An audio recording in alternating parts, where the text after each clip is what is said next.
विधान परिषदेतील काँग्रेसचे गटनेते आमदार सतेज पाटील हे आज एका बैठकीसाठी काँग्रेस कमिटी कार्यालयात आले होते। यावेळी त्यांनी पत्रकारांशी संवाद साधला। कोल्हापूर महानगरपालिकेत प्रशासक राज येऊन या ऑक्टोबरला 5 वर्ष पूर्ण होत आहेत। या कारभारावर टीका करताना आमदार सतेज पाटील यांनी प्रशासकांच्या काळात कुणाचा कुणाला पायपोस नसल्याचं म्हटलंय। मंगळवारी रात्री फुलेवाडीमधील अग्निशमन विभागाच्या इमारतीचा स्लॅब कोसळून मजूर ठार झाल्याची दुर्घटना घडली।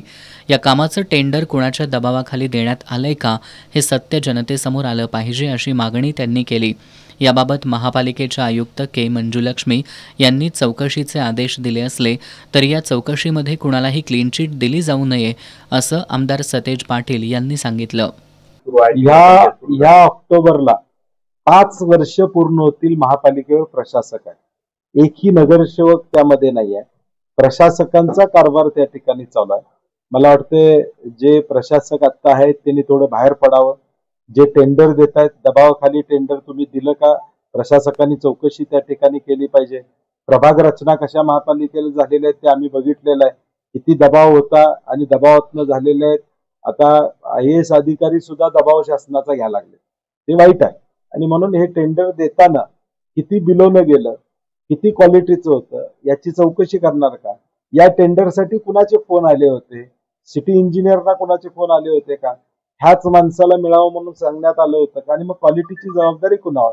आणि माझं मत आहे महापालिकेचे जे GE आहेत, पहिलं बिल निघालं का नाही मला माहित नाही त्याचं। जर पहिलं बिल निघालं असेल त्याचा तर GEनी जो रिपोर्ट दिला GEंच्यावर कारवाई झाली पाहिजे आणि प्रशासकांनी पण जबाबदारी स्वीकारली पाहिजे। प्रशासकांची शेवटी चेक काढताना प्रशासकांची सही असते। ज्यावेळी टेंडर मंजूर होतं त्यावेळी प्रशासकांची सही असते। त्यांनी हात बाजूला सारून चालणार नाही की खालच्या GEला बळी देऊन किंवा बळी देऊन। शेवटी महापालिकेत प्रशासक तुम्ही आहात, तुम्ही काय केलं यामध्ये हाही प्रश्न महत्वाचा आहे। आणि म्हणून याची चौकशी करून फक्त बारका कोणतरी बळीचा बकरा करू नये। थेट पाईपलाईन योजना सुरू झाल्यापासून विरोधकांकडून यामध्ये राजकारण करण्यात येत असल्याचा आरोप आमदार पाटील यांनी केला। थेट पाईपलाईनमधून कोल्हापूर शहरासाठी किती पाणी मिळतं याची आकडेवारी महानगरपालिकेकडे आहे। मात्र राजकारण न करता थेट पाईपलाईनमधून आलेल्या पाण्याचं वितरण चांगल्या प्रकारे कसं होईल याकडे लक्ष देण्याची गरज असल्याचं त्यांनी सांगितलं।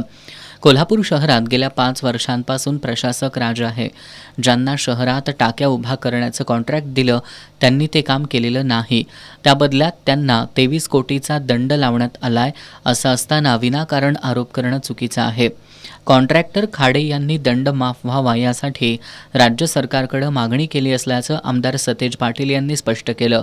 तुम्ही माझ्या विरोधात 1 बोललात तर मी तुमच्या विरोधात 7 बोलेन अशा शब्दात त्यांनी टीकाकारांना गर्भित इशारा दिलाय। शहरातील पाणी पुरवठ्यावर राजकारण करण्याऐवजी आणि आरोप प्रत्यारोप करण्यापेक्षा दोन्ही आमदारांनी प्रशासनाची बैठक घेऊन शहरातील पाणी पुरवठ्यासंबंधी तोडगा काढायला हवा असंही त्यांनी सांगितलं। 11 पाण्याच्या टाक्या ज्या पूर्वी काळात मंजूर झाल्या होत्या त्या पूर्णत्वाला आल्या का? आता खाडे नावाचे कॉन्ट्रॅक्टर आहेत ते 11 काढत। कोण खाडे? आम्ही आता राजकीय बोलायचं झालं तर सुरेश खाडेंच्या भावांच्याकडे कॉन्ट्रॅक्ट आहे शहरातलं। मग त्यांना तुम्ही दंड केला का?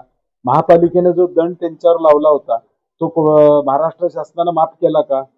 दंड लावलाय आणि लावला असेल तर ते पैसे वसूल झाले का? त्यामुळे ह्याला राजकीय कलर तुम्ही द्यायला जाल, तुम्ही 1 कलर दिला तर मी 7 कलर देणार। तुम्ही देऊ नका।